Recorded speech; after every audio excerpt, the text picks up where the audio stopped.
Nagpasalamat si Manila Mayor Joseph Estrada sa mga opisyal ng Hong Kong at kaanak ng mga biktima sa Manila bus hostage crisis noong 2010 at tumanggap sa kanilang paghingi ng sorry kahapon. Ayon kay Estrada, patuloy nilang gagawin ng lahat para matupad ang mga ipinangako sa mga naulila, katulad ng pagtutok sa mga kasong kinakaharap ng ilang pulis dahil sa pumalpak na rescue operation noon.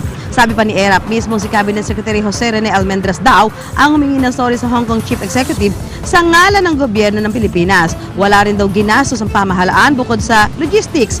Sa hiwalay na pahayag naman ni Almendras, iginiit niyang hindi siya nagsorry sa ngalan ni Pangulong Noynoy Aquino. Una sa lahat, si Philippine National Police Chief Alan Purisima raw ang nakapirma sa ibinigay na sulat sa Hong Kong. At sinserong pakikiramay at dalamhati sa pamilya ng mga biktima raw ang nakalagay rito. So that is the word that was used, sorrowful, regret, and sympathy.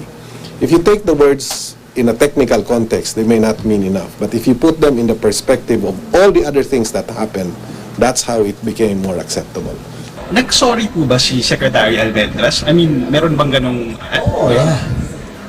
The national government to Secretary Almendras need for sorry, apologize, and the local government through the mayor, me, myself, apologize.